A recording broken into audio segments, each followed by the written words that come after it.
the most, dynamic, but hopefully it could be somewhat entertaining.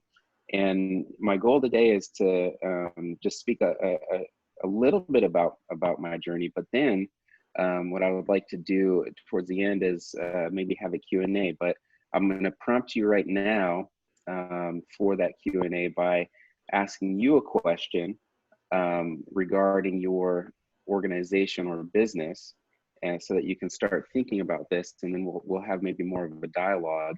But the question that I want to pose to you is, what is the wall that you are banging your head against right now in your organization? And I think that if you can keep that in mind and have a question kind of percolate in there, we can discuss it and come up with some really great ideas that will help you advance. So with that, I'm going to go ahead and share my screen.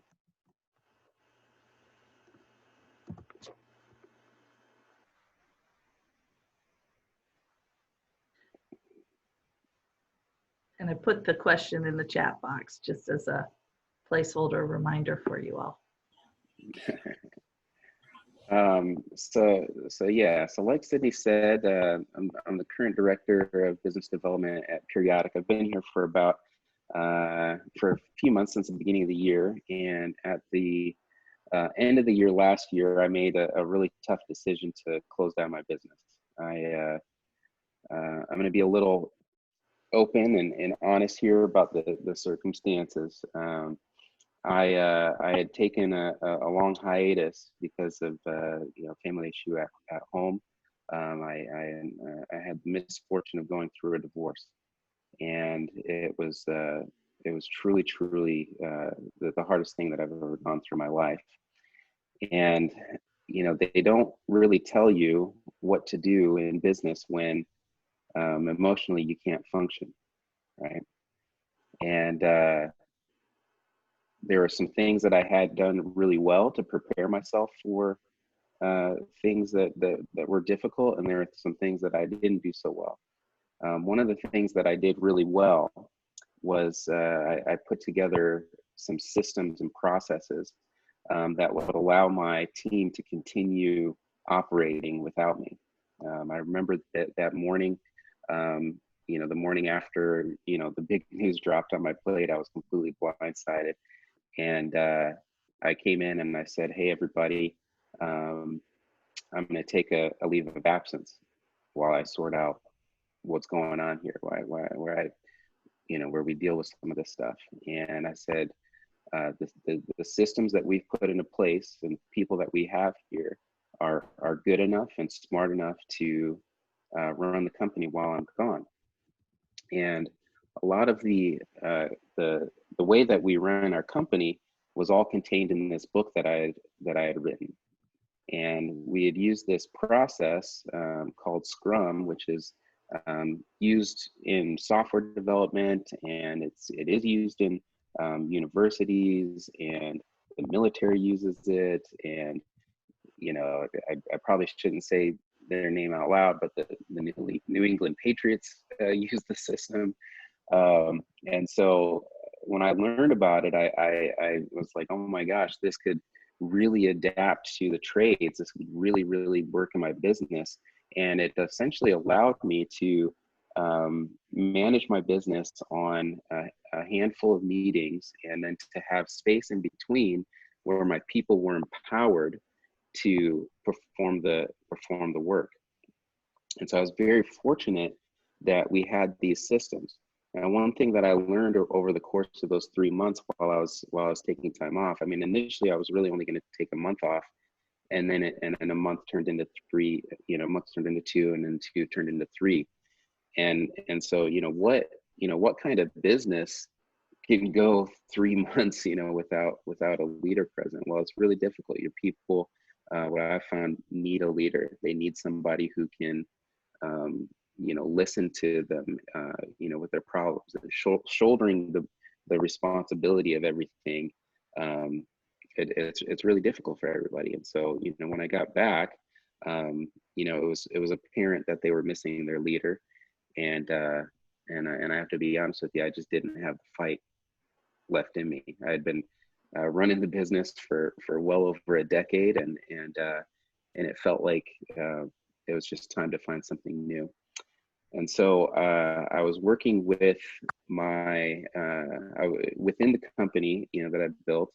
I had a software that I was using that was really one of the linchpins that enabled me to go so long without being president of the company, and that was Periodic. And I had worked with Periodic to develop a marketing funnel that would integrate with my website. And so that when a customer would come to the website, they would have, they had two options. They could call a number, and we like using a call center. I found a really nice call center that could follow the script really well. And then they would use our booking page, which was powered by Periodic, to book the appointment online. And when you just fill out the form, it's really simple. You select a time that goes on our estimator schedules, and they get the information to their phone, and then they show up.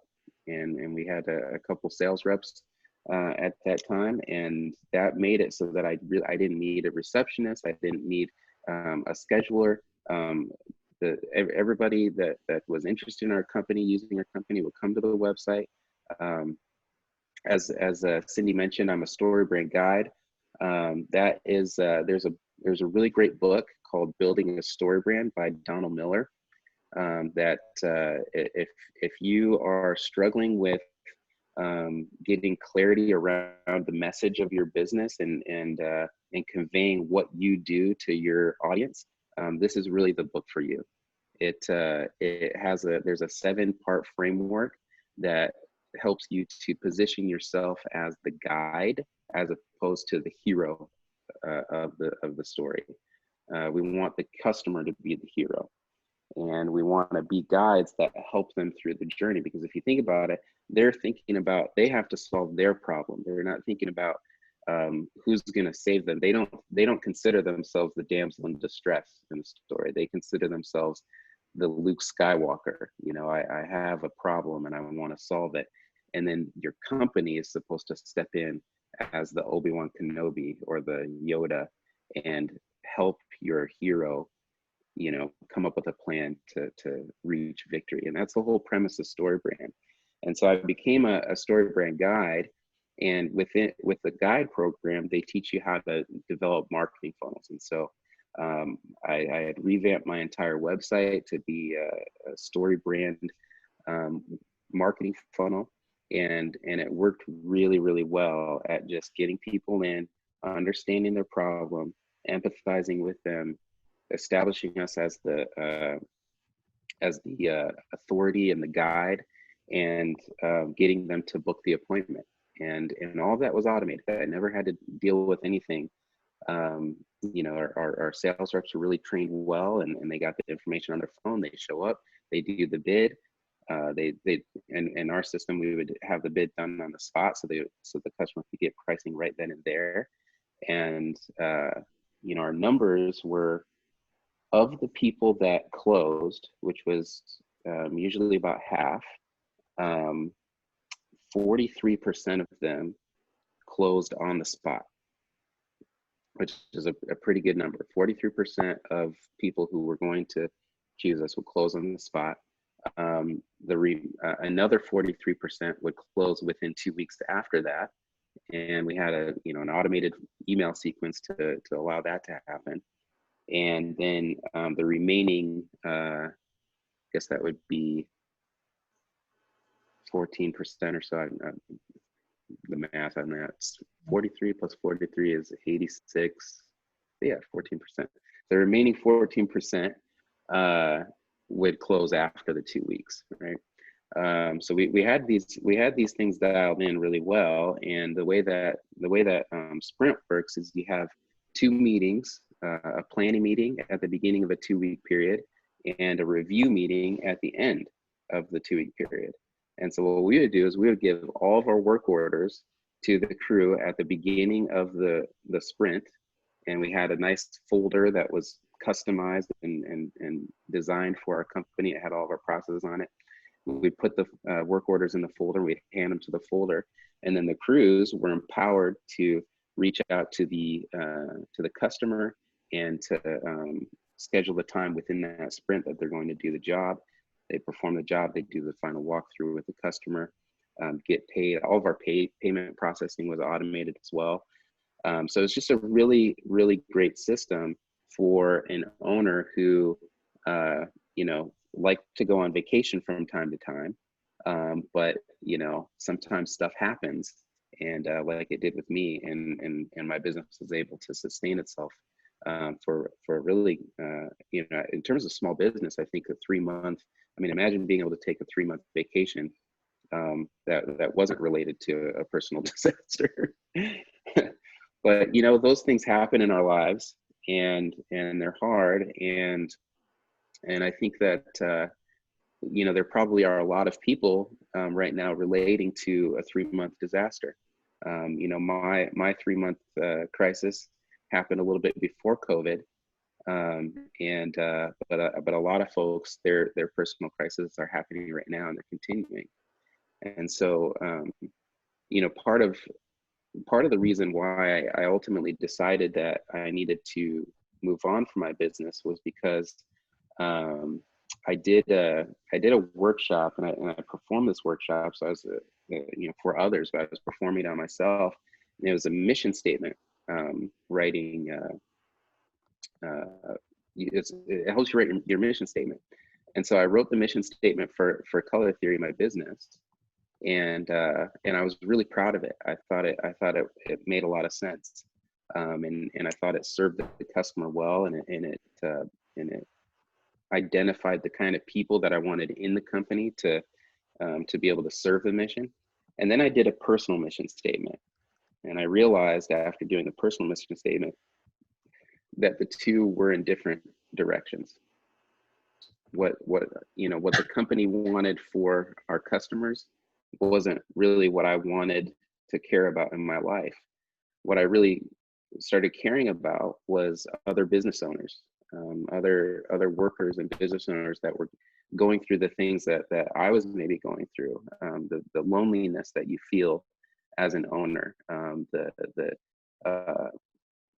the uncertainty of trying to retool and figure out things that you don't know. I mean, a lot of people follow the same path that I did in my business, which was, you know, a skill, and so you decide, well, I can do this. I can offer this to other people. I don't need an intermediary. I don't need a boss to, you know, to tell me whether I can do this.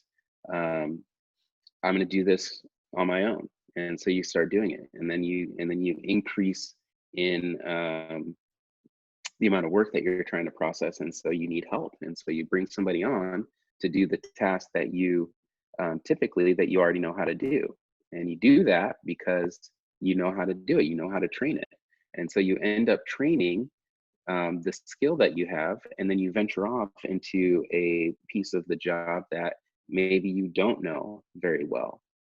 And then you figure out how to do that, and then you train that, and then you leave that off.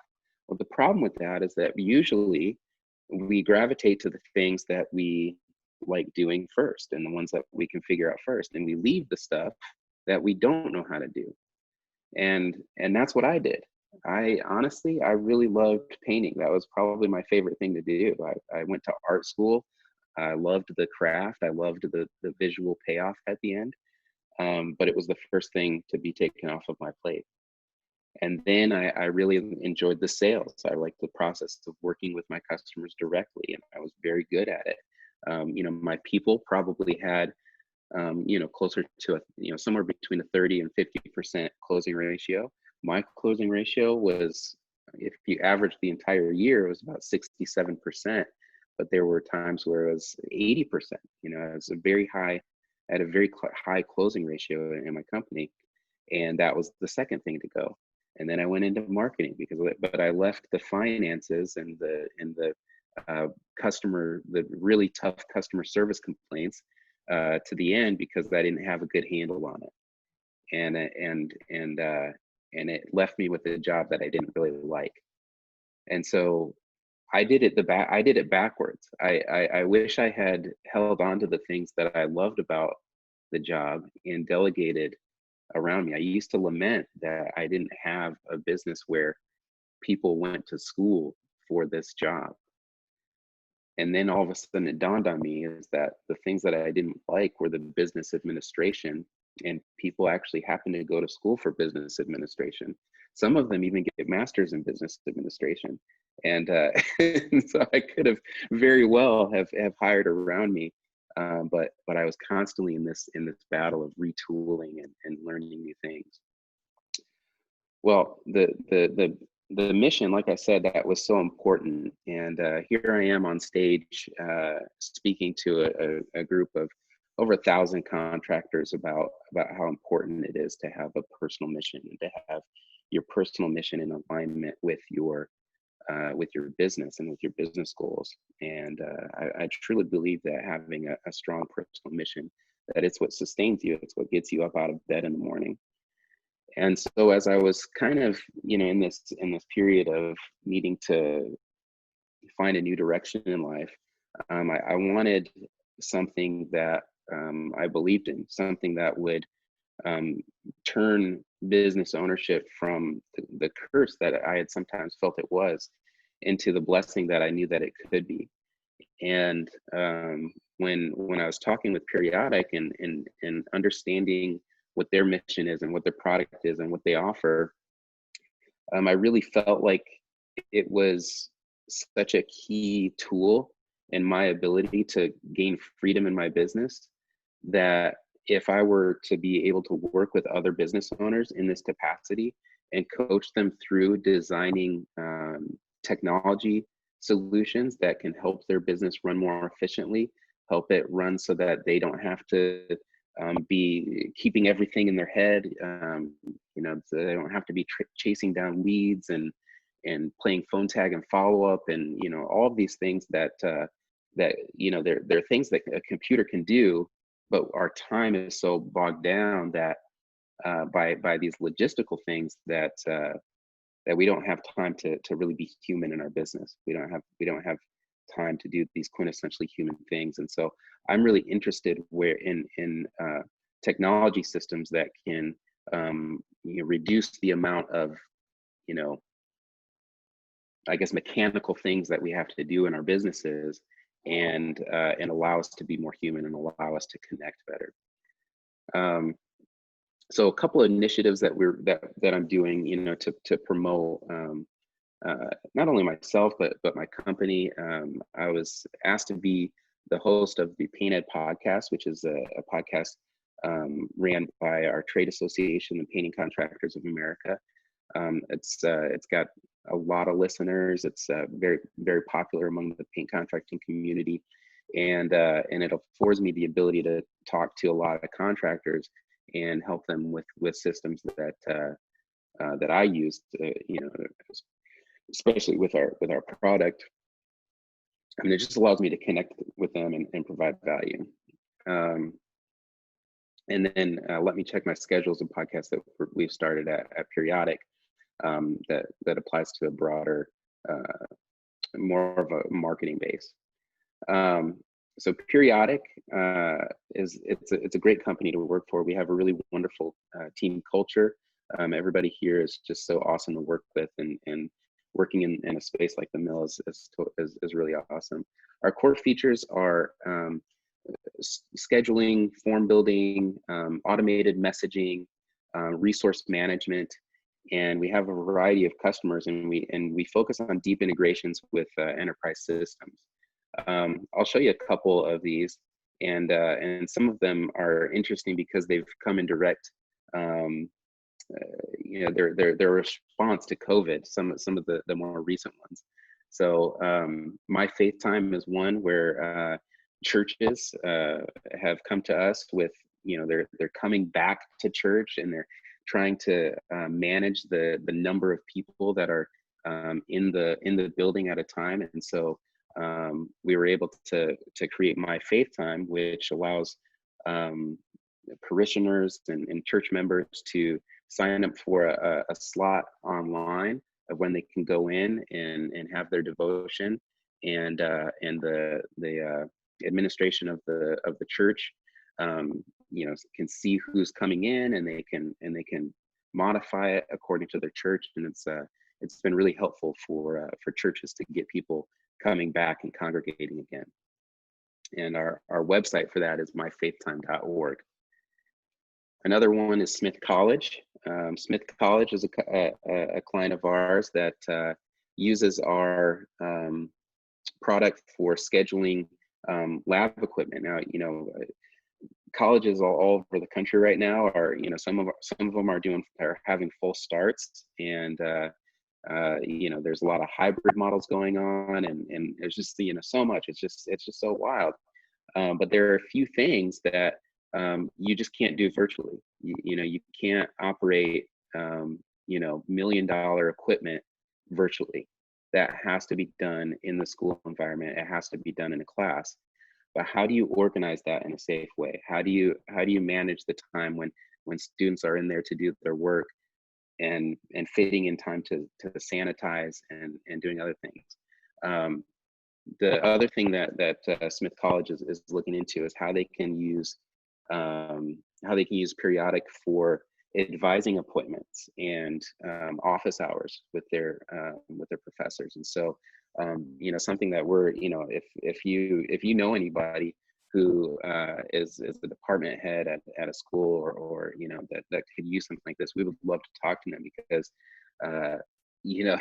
I think professors, especially, and advisors, they should be spending time on these Zoom calls with their students, giving them help, not managing the logistics of meeting with their students. And if they're spending all their time managing the logistics with all these emails, like, okay, I got it.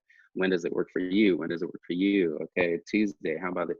You're just wasting time, when really your students should just be able to go on and say, I'm available at 8 o'clock. So is the professor. Sign up. Boom, you're done. The meeting link is in the invitation, and you're ready to go. We've been working with an agency that manages the marketing efforts for BMW and Mini Cooper in the UK. And so our system is doing real-time test drive, is what we call it, the ability to book a test drive online. And this is another thing that reduces the risk and helps dealerships with the current crisis. In March and April, their sales plummeted.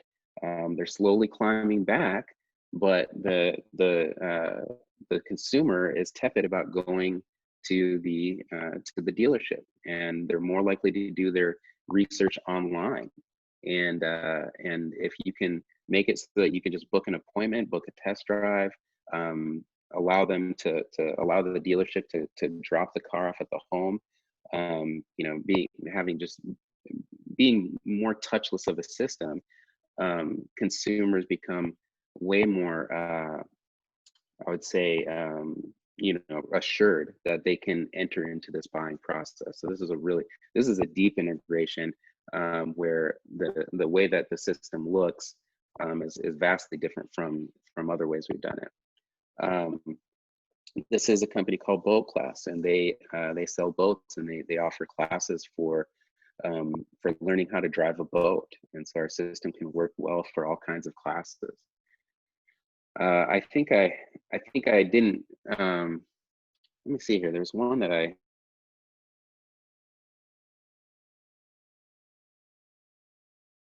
the city of Bloomington, whoops.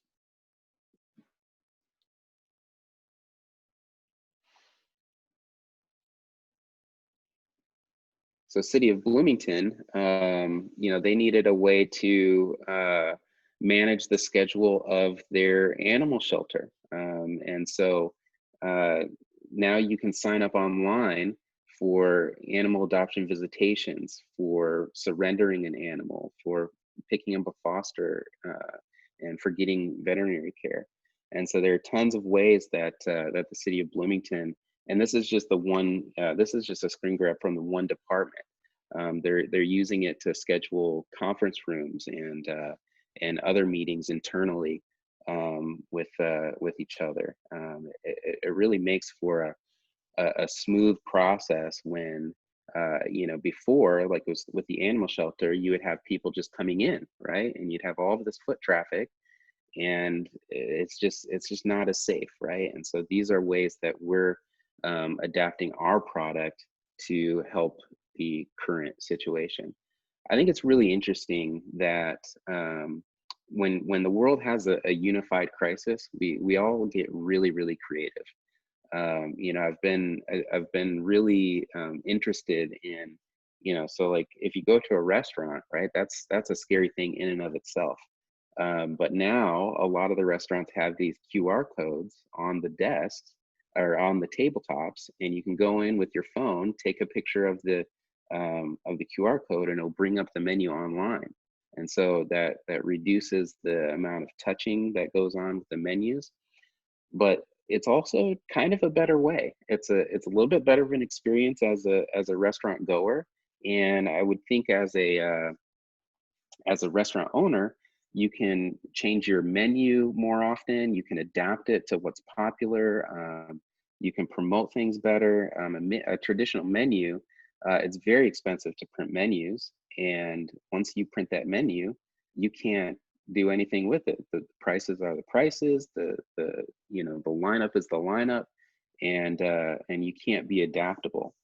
And so I think that this innovation that was birthed out of crisis is something that's going to continue and carry on because it's a better way. And my hope is that we can see the same thing happening with regards to how we manage our time and how we use the tools online to manage governments, to manage universities. You know, that's the key question. Can the new normal be better? Can it be a better way? Another thing that I'm really interested and excited about in terms of our company is the gig economy. There's a lot of debate going on about the gig economy, especially in California right now. There are laws about reclassifying workers. My personal opinion on it is that the gig economy is positive. I think that being a gig worker is a gateway, kind of a gateway drug to business ownership, which I believe in. And I think it gives people the autonomy and the flexibility to pivot in a time of crisis. If you get furloughed, or if you get unemployed as a result of this, there are all these gig jobs that you can use to sustain and support yourself while you're figuring out your next move. And so the gig economy is something that we're really investing in, and trying to make strides in making more verticals than just, you know, vertical would be like Uber is a single vertical that's only driving, right? Instacart is a single vertical. It's only doing grocery delivery. And so my belief is that the more verticals that are available, the more flexibility people will have in terms of being able to sustain themselves in times of crisis. So here are a couple of the gig economies that we've worked on with other people. Here's a company called Curbside Concerts. It's for musicians. It was created by a guy who owns a venue, and obviously he couldn't run his venue, and so he said, well, let's do this. Let's get all of the musicians and give them the ability to book concerts in the front yards of people who want to hear live music. And so now you can go to curbsideconcerts.rocks and look for a musician in your area and book the concert, a 60-90 minute concert right in your front yard. And you can invite your friends to be, you know, spaced out, socially distanced, and have this really nice time. And they show up, they plug in, and then they play a set. Nation is an African hair care company in the UK that allows you know, independent hairstylists who specialize in African hair care to go on the system and to be available to be able to book appointments with a stylist. And they work with a number of you know, salons, and you know, there's another thing that has dual you know, benefits from being able to schedule people but do it in a safe way. Here's an Indianapolis company called Holster, and they are what they do is they partner with mulch yards and with fundraisers that are selling mulch as a, you know, as a fundraiser for schools, and they allow independent individuals who have trucks to come up and pick up the mulch and deliver it to the house.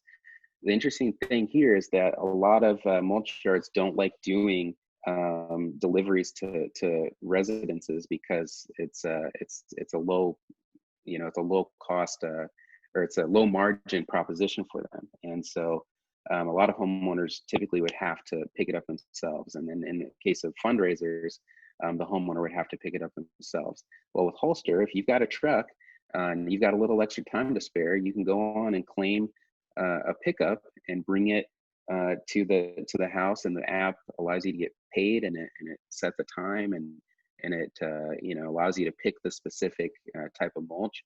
It's a really cool app, and this fall they're doing it for firewood, so you can order and get firewood delivered. Rinsehouse is a company that it's a brand that we've started, which is for power washers. And the idea is that if you're an individual with a power washer and you are a homeowner who needs power washing, you can go on and search for a local provider in your area, and it'll bring you to a little profile page where you can purchase their services and schedule them directly online. It becomes such a frictionless experience to be able to do it this way. You don't have to go and get the in-home estimate and meet the person face to face. You can just click purchase, click the date that you need it to be done, and then the person shows up and gets out there. So that's a little bit of what we do. I do have a free ebook that you can download. If you text missing link to 31996, you can download this ebook, and it's about conversion, lead conversion. So if you are trying to increase the your closing rates and trying to increase the way that your site converts people who visit your site into customers, this book has a lot of great information.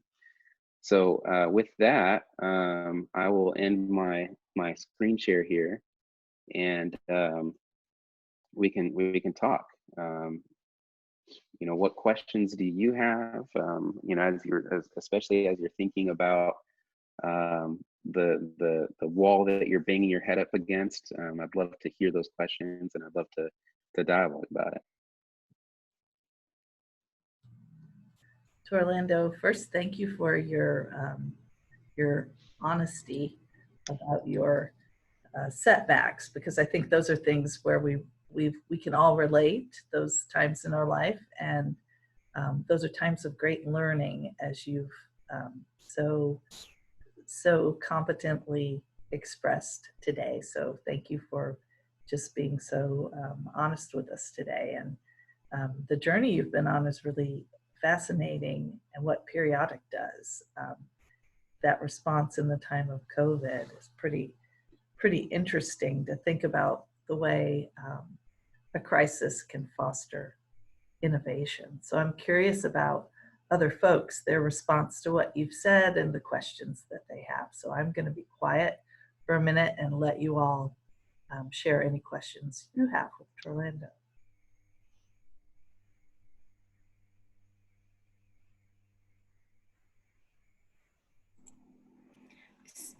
Hi, this is Donna Zay with Ivy Tech. I'm the business department chair, so I'm one of those weird people that likes business.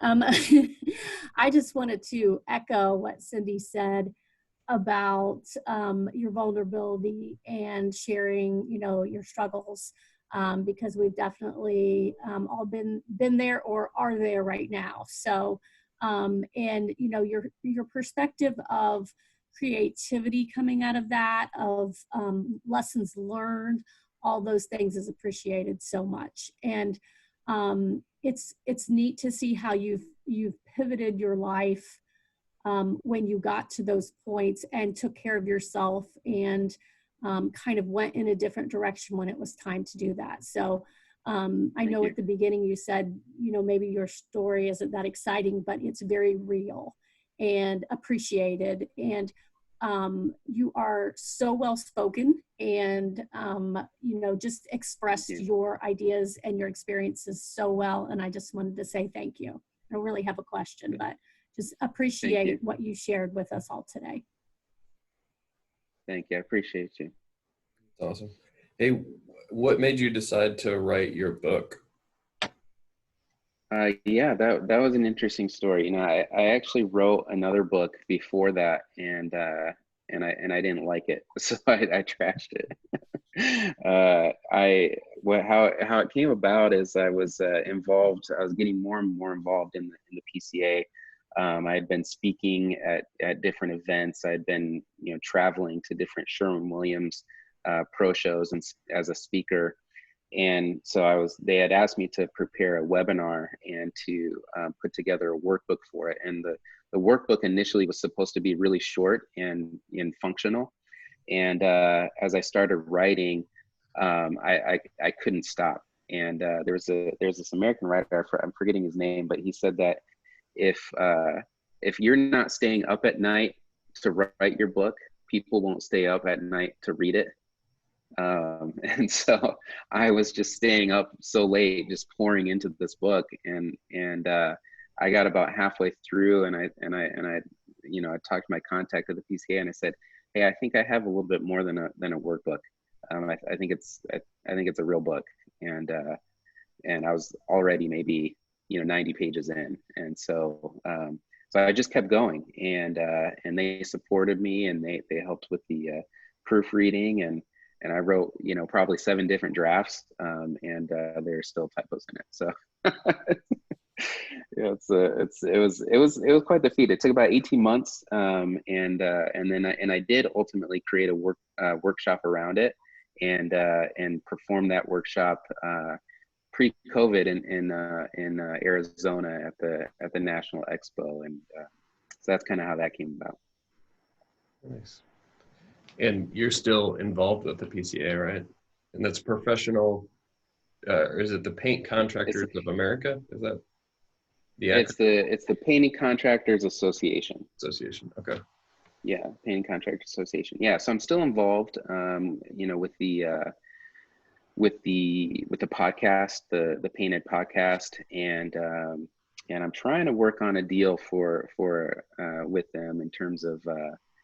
They've got this website called Findapainterorg that could use our handiwork. So I'm crossing my fingers that we can get a deal across the board and make it so that people all across the country can find reputable painters and schedule appointments with them.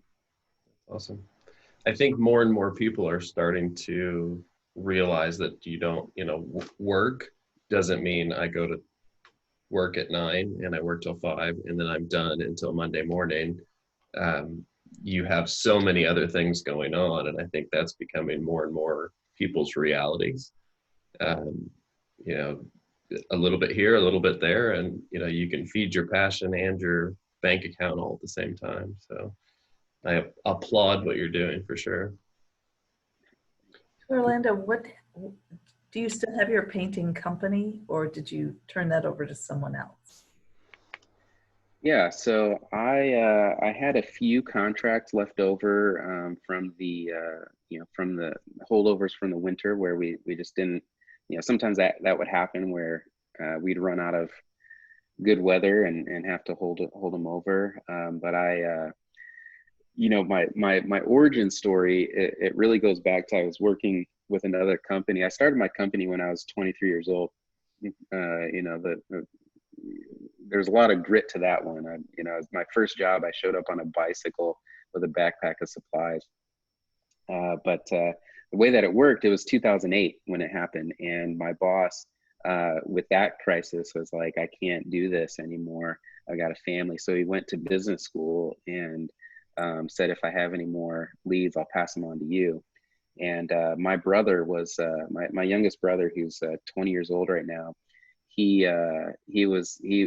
held out faithful to the end with me, and so I kind of did the same thing. I gave him some supplies and said, if I get any more leads, I'll pass them along to you. And so now I'm kind of coaching him through establishing his own business, and he's doing a phenomenal job. He's really doing well, and learning from the tough lessons that I struggled through on my own.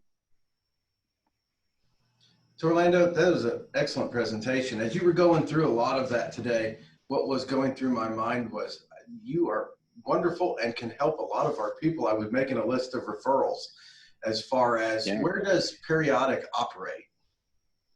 So we're in yeah, that's a great question. So we're in Bloomington, but we're a tech company. So you know, we can operate everywhere. I mean, we have customers in the UK and the US and Canada, Australia. I mean, really everywhere. The way that it works is when you know, somebody's interested in our services, they usually talk to me. They book a discovery call, and I just discovery call for me is just where I'm listening to your business problem and trying to figure out if there is a way that we can help you. And if I can't, you know, if I can't help you with our product, I try to be a pretty well-connected person, and I have a really great network of other web designers and marketers and strategists and things that can help you if I can't. And so that initial discovery call is just it's kind of low pressure. It's just me kind of listening to the problem that you're trying to solve, and us coming up with a solution together for how we can solve that problem. Then, you know, after that, we have a team that will customize the product for you.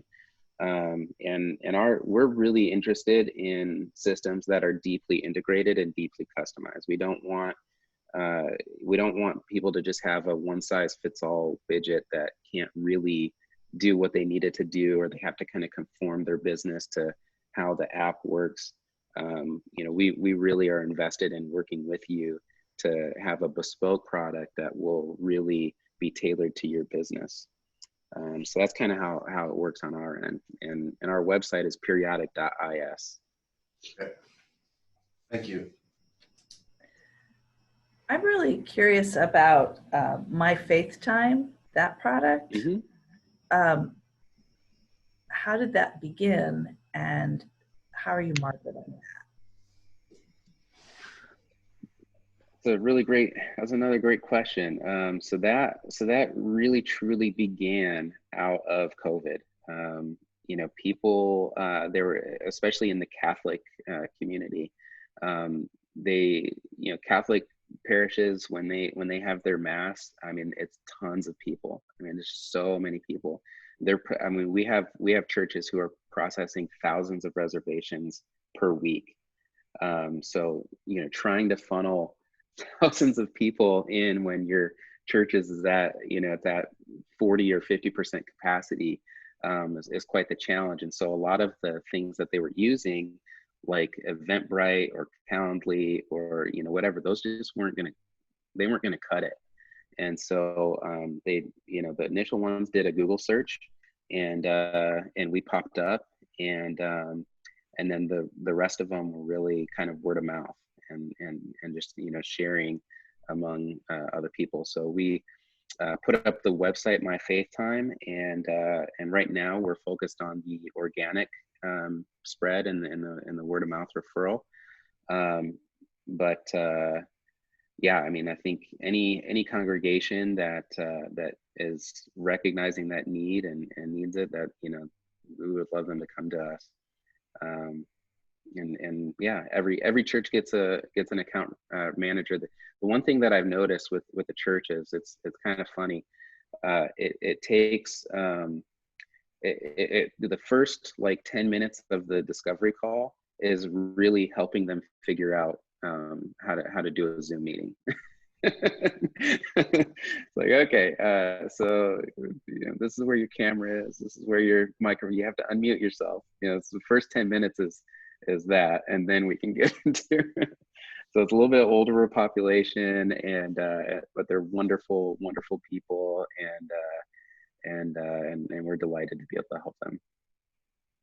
Yeah, that's a challenge we're dealing with at my own congregation. So I will definitely follow up with you on that. Please do. Yeah. Do you want to spend some time talking about the question you asked us at the beginning? Sure. It did look like It did look like the mayor was about to unmute himself, and I don't know if you had a question. Yeah, I was just going to ask Torlando. I really enjoyed your talk, by the way. But I was just going to ask you build the solutions. You're building software integrations with maybe a main operating system is what you're doing, right? Yeah, and that interface, it's not just interfaces though, it's an integration you're building in. Yeah, so you know, so for example, with City of Bloomington, you know, they have their website, right? Like, you know, we're not rebuilding the entire website, but we're creating those portals to where the website can actually be actionable, and that's a big That's a big challenge. That's a big thing. It's a big challenge, right? It's a big challenge, and so we work very closely with these companies. And we essentially become an extension of their tech team to allow them to have that added functionality. Well, I think government functionality is very evident, or lack of functionality. So, you know, having expertise like that available, I think hats off to Bloomington for reaching out to you and getting you involved. I can definitely see the value in that as well. So, thanks. Yeah. Yes, I could see the value in scheduling how many people can come to a city council meeting, one-on-one meetings with the planning department. I mean, I can see a lot of functions of city government that could be supported by some kind of tool like that right now. Well, and right now we're challenged with when we do have a city council meeting and you have a just public comment period. And we're doing Zoom as well. So we're doing it in person and with Zoom. And so making sure you're getting all the comments and addressing those before you close out the period, it's pretty important. People want to be heard. Yeah. Thanks. Sure. Yeah, that is a real challenge. So you asked us a question at the beginning. Yeah. What wall are we banging our head against? Yeah. I'm interested to hear. I'm kind of looking at Bob at the chamber because, you know, we live and die by chamber memberships. So the sales cycle is really different now. Bob, would you say that's one of your biggest head banging moments? I would say so. It's been a very challenging time as we've gone through the COVID crisis and everything, because when I start tracking, you know, times to close, the first challenge was when I took the job, I realized that not-for-profit world doesn't travel at the speed of regular business. And so that was going to take longer. And then when COVID hit, now it seems like I've got a list of probably 15 people who I know are going to join. I'm just having a hard time getting those checks. You know, whether it's they don't have time to get in and give it to us. This has come up, you know, I really believe they're interested. So a way to automate that payment or make it to where we could get that one-shot close online, because our system now will only allow us to bill later. And I think a lot of times that somewhere between the bill later and the reaching back out, everybody just, it gets put on the back burner and then it happens 2 months later. So that's one of the things I would like to look into is trying to get that a lot simpler for people. I think simple is this time. We all seem to have more time with COVID because of the way work's running differently, but at the same time, it's inconvenient to do anything because you're worried about working on your business instead of in your business now sometimes. And so it's been challenging. Yeah, definitely. You know, and the point of sale, you know, that's something that the PCA that I've had a lot of conversations with PCA about. They're having the same issue. Even at Periodic, when I first got here, it was just like that process was just a little bit sticky. And I thought, my goodness, like we need to be able to converge on this cash fast, because that's, you know, that's the name of the game, like cash flow convergence. The faster you can get the money in, the better. The shorter the sales cycle, the better. And when I came in, I went back and looked at all of our sales, and I noticed that the shortest sales cycle that we had at the company so to date was 4 months. And I thought, oh my gosh, it's going to be 4 months until I make a sale? No way. I almost cried. And so I was able to change our processes, and now we can, my sales cycle is probably about 14 days, from the discovery call to closing. It happens a lot faster now. And part of that is, some of the tools that we use. So I recommend a company called Cheddar for what you're talking about. They allow for recurring payments and subscription payments. And so you can handle that at an annual basis, or you can break it down into a monthly basis, which might be more doable for it might be less sticky to have a smaller monthly payment than a larger annual payment. So their website is getcheddar.com, and we integrate with them, and they're a friend of ours.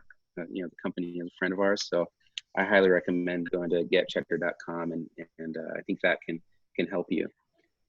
Another thing that I would recommend is, I hope that a couple people got that text link at the end there and decided to download that ebook. That's called a lead generator. I'll be a little transparent with you. It's called a lead generator, and lead generators allow you to continue the conversation. In order to get that book, you're going to have to give your email, and then you're going to get into an email sequence. I think we're used to it. As long as there's enough value in that book, which there is, it's a decent book.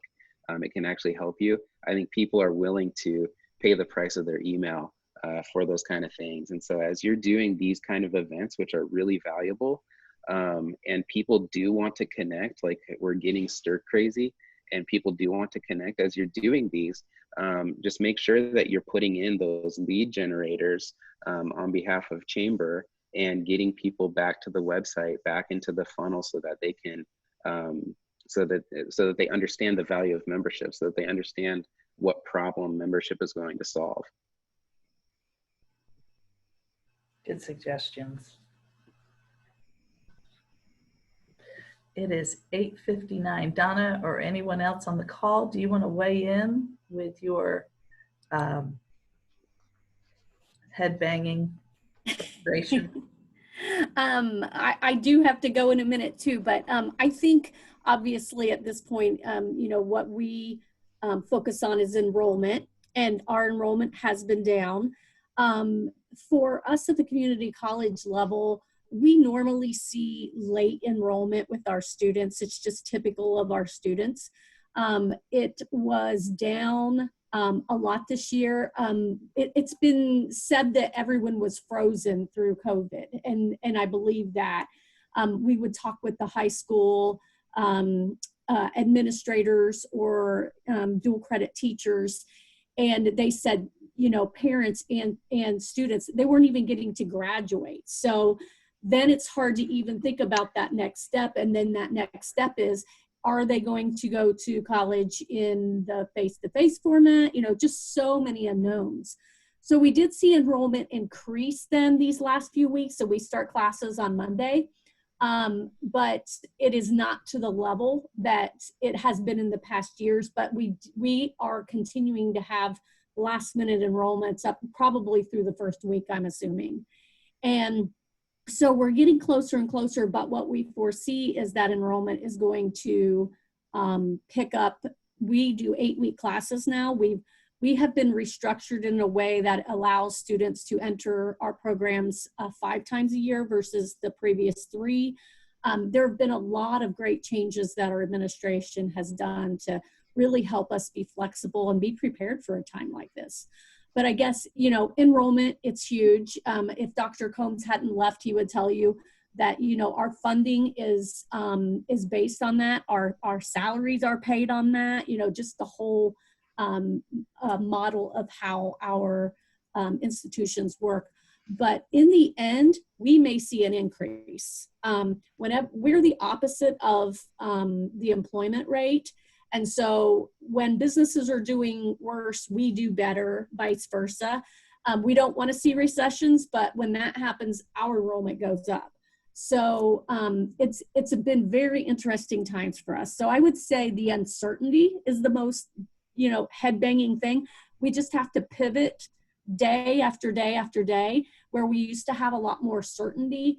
We just, we used to plan years in advance. Now we plan days in advance. I mean, it's just the way that we're working is completely different. So I would say the head banging part is enrollment, and then also just the uncertainty of what we're doing from one day to the next. Are we going to be in classes? Are we going virtual? Are we going to have a different day tomorrow than we thought we were going to have?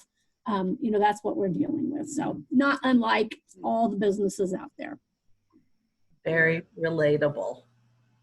Yeah, I think the toughest thing is sometimes your compass feels like it's just spinning, and you don't know what north is, and it really does take leadership to say, this is where we're going, right? Like I know that a lot of stuff is happening here, but this is where we're going.